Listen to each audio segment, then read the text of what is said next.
Hello everyone, आपके अपने इस वर्धन क्लासेज में स्वागत है।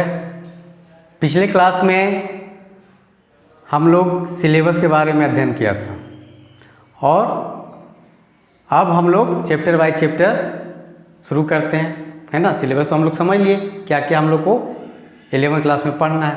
तो आज मैं चैप्टर नंबर 2 भारतीय संविधान में अधिकार, उससे मैं शुरू कर रहा हूँ। ऐसा इसलिए कि प्रीवियस ईयर का क्वेश्चन आप देखिएगा इंटरमीडिएट बोर्ड का, तो इस चैप्टर से ऑब्जेक्टिव हो या सब्जेक्टिव हो बहुत सारे क्वेश्चन आते रहते हैं, हमेशा कुछ ना कुछ आते ही रहते हैं।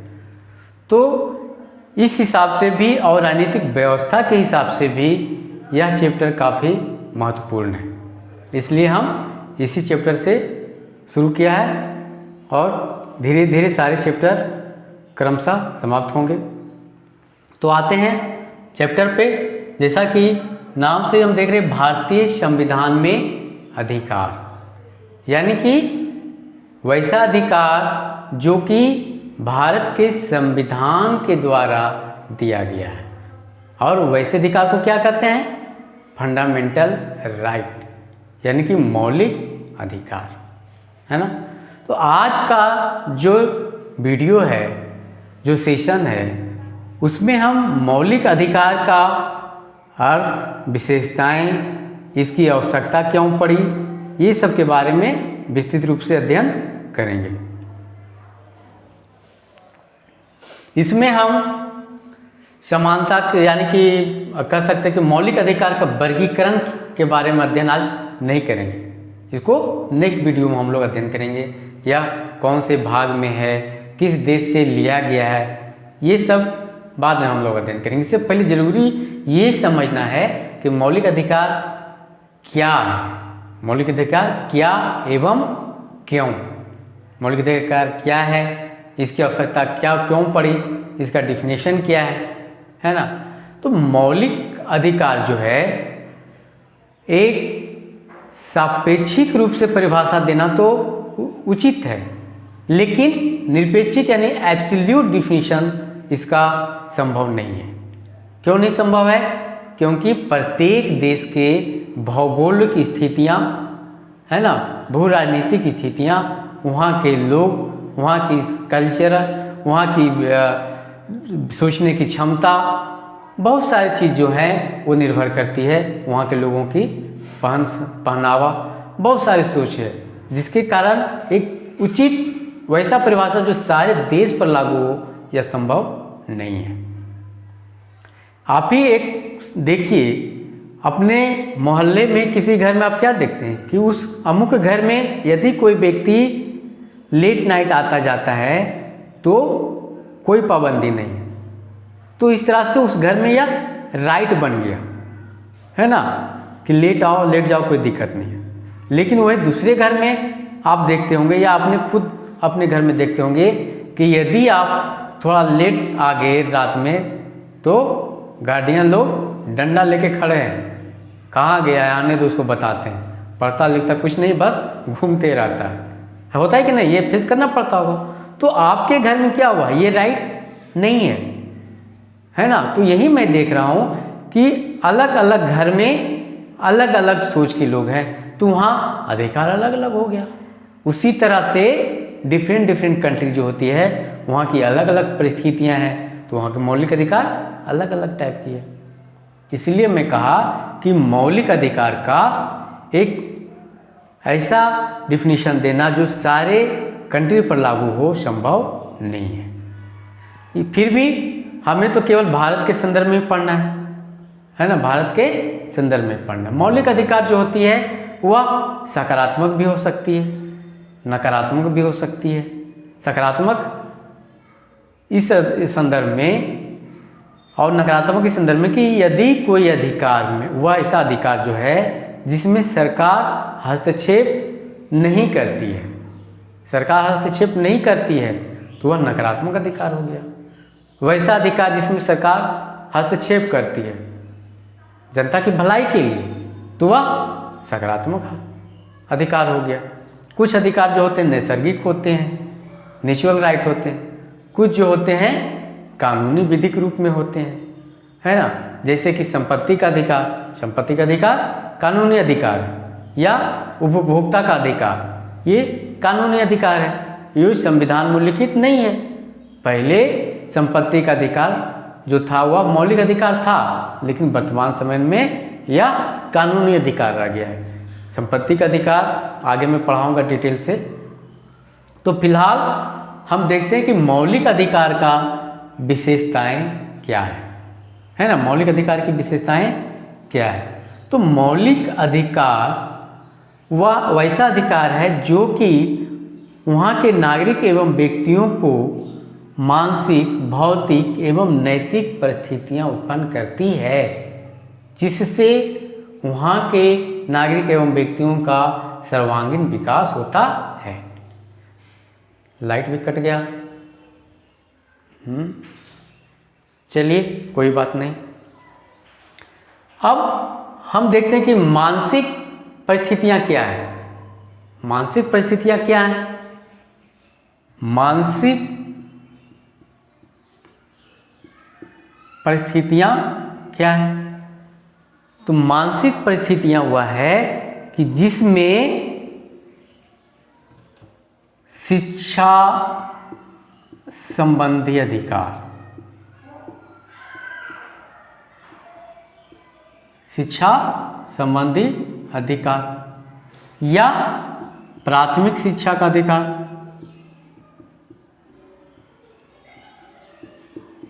प्राथमिक शिक्षा का अधिकार, आर्टिकल 21A है ना। तो इस अधिकार से क्या हुआ? मानसिक विकास हुआ। शिक्षा से मानसिक विकास होगा। दूसरा है भौतिक परिस्थितियां। क्या? लाइट आ गया। चलिए कोई बात नहीं। भौतिक परिस्थितियां क्या है? भौतिक परिस्थितियां जो आर्टिकल 16 में दिया गया है, लोक नियोजन, लोक नियोजन के लिए समान अवसर, है ना। तो जब लोक नियोजन होगा यानी कि पब्लिक एम्प्लॉयमेंट मिलेगा, उसके लिए समान अवसर मिलेंगे, रोजगार मिलेगा, तो मनी अर्न होगा और उस मनी से लोग क्या करेंगे? अपने आवश्यकता के अनुसार सामान खरीदेंगे, ज़रूरत के अनुसार सामान खरीदेंगे, या कभी कभी ज़रूरत के अनुसार नहीं तो भोग विलास के लिए भी खरीदेंगे। तो क्या हुआ? वह भौतिक आवश्यकता पूरा किया। फिर है नैतिक परिस्थितियाँ कैसे उत्पन्न होती है? नैतिक परिस्थितियाँ कैसे उत्पन्न होगी? नैतिक परिस्थितियाँ अस्पृश्यता का उन्मूलन, अस्पृश्यता का उन्मूलन, अनुच्छेद 17 है ना, अस्पृश्यता का उन्मूलन दिया गया है। तो ये जब अस्पृश्यता है, अनटचेबिलिटी है, उसका खात्मा खत्म कर देना, जिससे व्यक्ति का नैतिक रूप से विकास होगा। तो ये सब जो है मौलिक अधिकार परिस्थितियाँ उत्पन्न करती है, जिससे व्यक्ति का सर्वांगीण विकास होता है। फिर हम देखते हैं यह संविधान में उल्लिखित होती है, यानी कि मौलिक अधिकार जो होता है वह संविधान के द्वारा संरक्षित होती है, संविधान के द्वारा मान्यता प्राप्त होती है, संविधान के द्वारा वैध होती है ना। कोई भी कानून, कोई भी अधिकार तभी सफल होगी जब संविधान के द्वारा वैधता उसको मिली होगी। अगर वैसा नहीं रहेगा, संविधान के द्वारा उसको वैधता नहीं मिलेगा, तब क्या होगा? बहुत सारे लोग जो होते हैं, ऊंचे तबके के लोग नीचे तबके के लोग को शोषण करना शुरू कर देंगे, है ना। और न्यायपालिका कुछ नहीं कर पाएगी, क्योंकि संविधान में है ही नहीं इसका उल्लेख।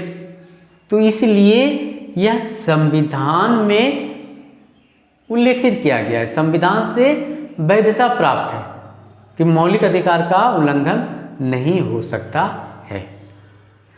थर्ड पॉइंट देखते हैं, यह कार्यपालिका के साथ साथ विधायिका को भी नियंत्रित करती है। वो कैसे नियंत्रित करती है? क्योंकि विधायिका में कार्यपालिका का बहुमत होता है, तो विधायिका कुछ ऐसे भी नियम बना सकती है जिससे मौलिक अधिकार का उल्लंघन होता हो। तो नियंत्रण इस प्रकार किया कि यदि अगर ऐसा करता है, कुछ ऐसा विधायिका नियम बना देती है जिससे उस अधिकार का उल्लंघन होता है, तो जिस सीमा तक उसका उल्लंघन हुआ उस सीमा तक वो इनवैलिड हो जाता है, उस सीमा तक उसको समाप्त हो जाता है, वो कानून वैध नहीं हो पाती है। उसको फिर से कानून बनाना पड़ता है कि इसमें मौलिक अधिकार का उल्लंघन हो रहा है, इसलिए इसको वैध नहीं दिया जाता है ना, इनवैलिड हो गया। फिर से कानून बनाया जाता है कि उस अंश को हटाइए जिससे मौलिक अधिकार का उल्लंघन हो रहा था।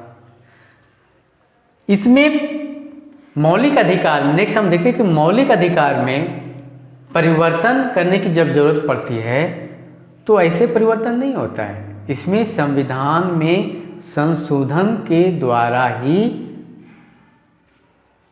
परिवर्तन किया जाता है ना, ऐसे परिवर्तन इसमें नहीं होगा। और जो कानूनी अधिकार होते हैं तो उसमें बिना संविधान में परिवर्तन किए ही उसको कुछ हटा दिया जा सकता है, उसमें कुछ जोड़ दिया जा सकता है, लेकिन मौलिक अधिकार में ऐसा नहीं है, क्योंकि मौलिक अधिकार संविधान में लिखित है। इसलिए इसको जब भी बदला जाएगा तो संविधान में संशोधन करना पड़ेगा, तभी इसमें परिवर्तन की गुंजाइश है। क्योंकि समाज प्रगतिशील है, नित्य नए नए उपकरण की खोज हो रही है और उस खोज के आधार पर ही नए नए मांग उत्पन्न होती है। तो इस आधार पर कभी कभी उसमें परिवर्तन करने की भी आवश्यकता पड़ सकती है, और यह तभी होगा जब संविधान में इसका संशोधन करेंगे। तो इस प्रकार से हम लोग मौलिक अधिकार की विशेषता देखें। तो अब बताइए, जब आप मौलिक अधिकार की विशेषता से अवगत हो गए तो क्या आप डिफिनीशन इसका नहीं बना सकते हैं? बताइए आप लोग, इसकी परिभाषा क्या हो सकती है? कुछ तो सोचिए। चलिए हम बता देते हैं। मौलिक अधिकार की परिभाषा यह होगी कि मौलिक अधिकार संविधान के द्वारा प्रदत्त वह अधिकार है जिससे वहाँ के नागरिकों एवं व्यक्तियों को मानसिक, भौतिक एवं नैतिक परिस्थितियाँ उत्पन्न किया जा सकता है जिससे उन लोगों का सर्वांगीण विकास हो सके, है ना। तो यहाँ मैं परिभाषा क्या दिया, इसी विशेषता को ध्यान में रखते हुए परिभाषा बनाना आप लोग सीखिए। परिभाषा तभी बनेगा जब उस चीज़ों का गहन अध्ययन होगा, तभी परिभाषा बनेगा।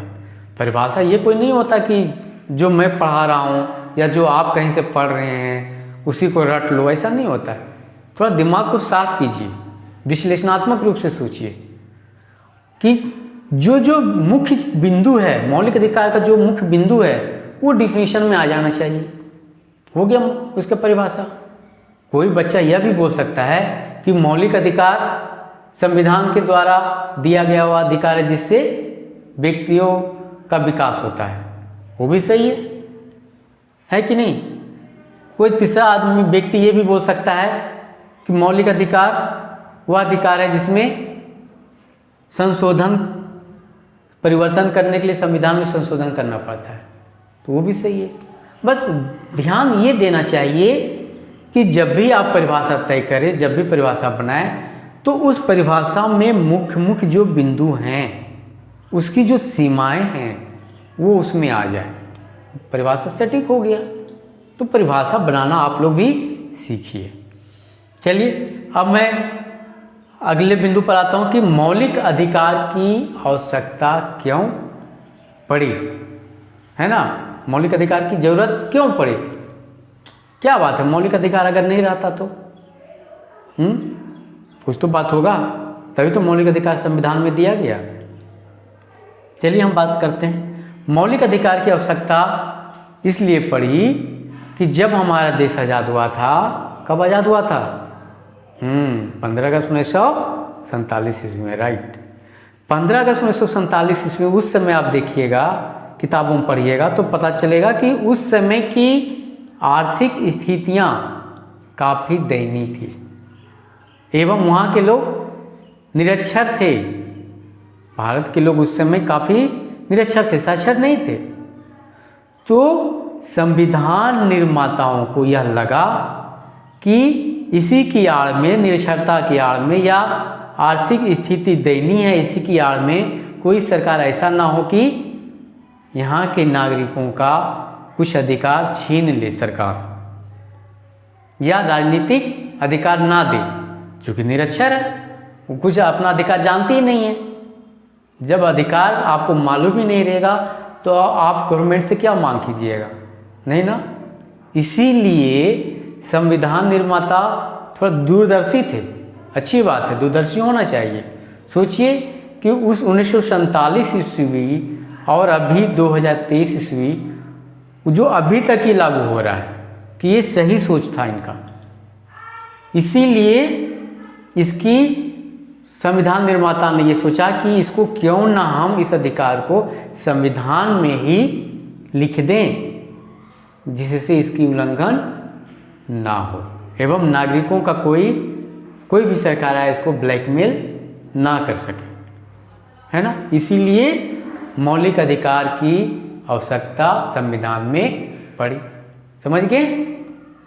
दूसरा पॉइंट है, मौलिक अधिकार की आवश्यकता इसलिए पड़ी कि संसदीय प्रणाली चूंकि है भारत की राजनीतिक व्यवस्था क्या है? संसदीय प्रणाली है। संसदीय प्रणाली होने के कारण विधायिका में कार्यपालिका का बहुमत होता है।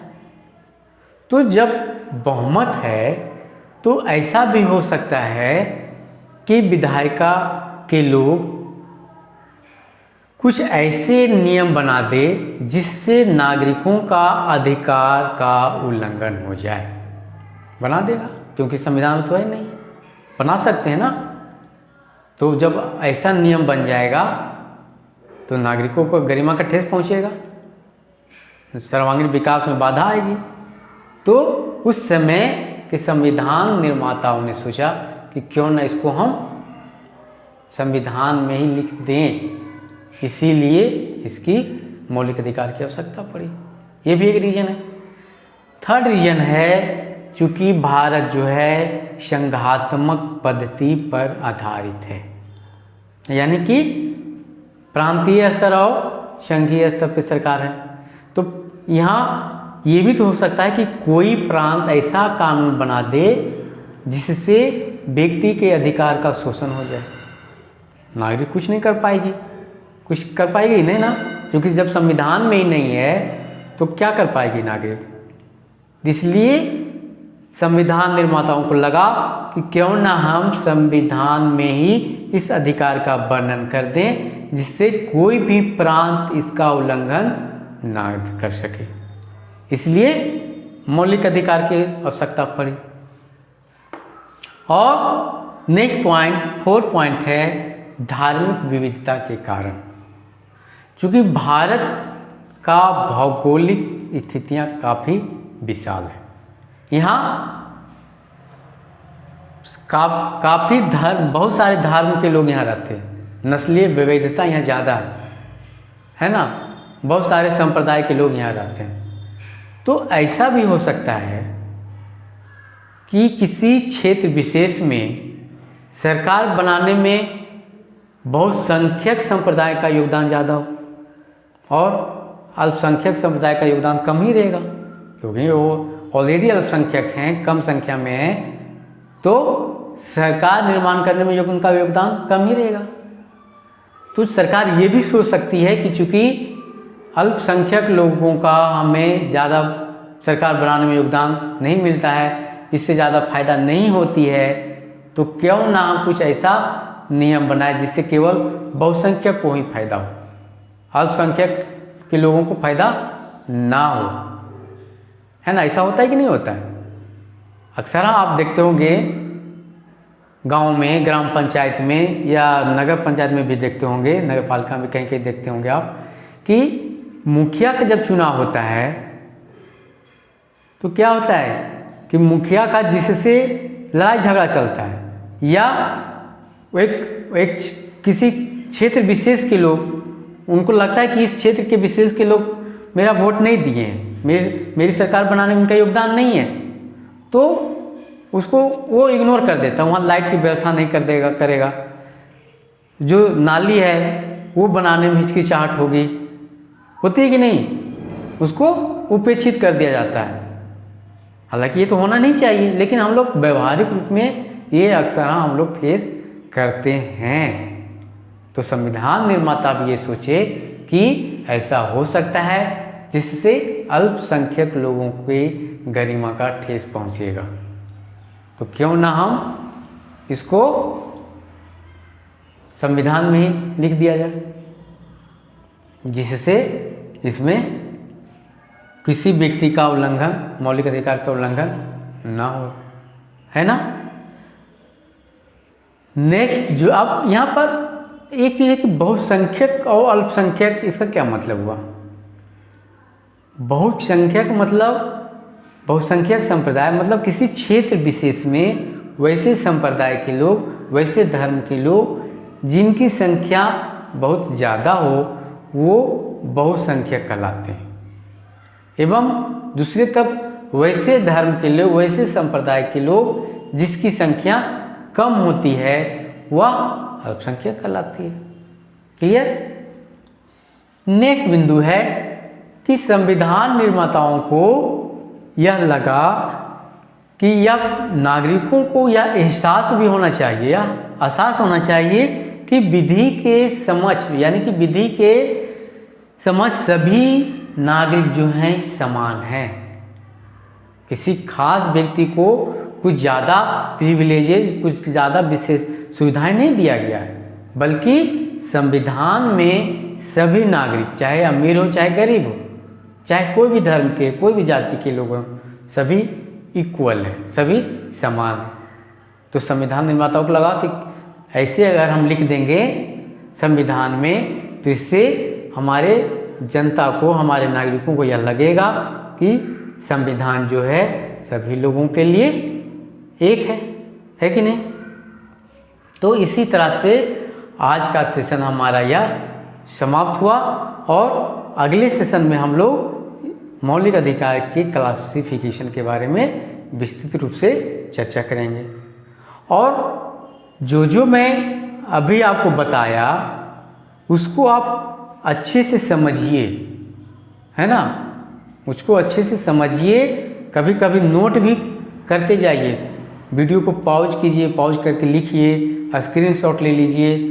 इस तरह से नोट करने से एक लिखने का स्किल भी डेवलप होगा, राइटिंग स्किल डेवलप होता है। एक गाना है ना, कुछ करिए कुछ करिए, कौन सा मूवी का गाना है? चक दे इंडिया।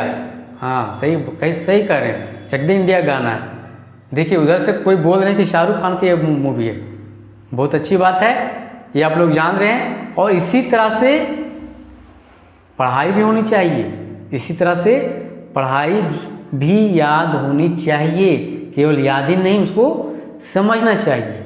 चीज़ों को आप इस तरह से पढ़िए कि आपको यह लगे कि मैं किसी दूसरे व्यक्ति को समझा सकता हूँ, तो चीज़ें अपने आप क्लियर होती जाएगी। अगर आप इस व्यू से पढ़ेंगे कि बस केवल मैं रट लिया, याद कर लिया, तो नहीं होगा। दिमाग में ये सोचिए कि किसी चीज़ को मैं यही चीज़ कैसे बताऊँगा, मनन कीजिए, तो दिमाग खुद ब खुद वो एडजस्ट हो जाएगी। चलिए आज का क्वेश्चन लिख लीजिए, आप लोग लिखिएगा कि मौलिक अधिकार से आप क्या समझते हैं एवं इसकी विशेषताएं क्या है ना। दूसरा क्वेश्चन कि मौलिक अधिकार की आवश्यकता क्यों पड़ी,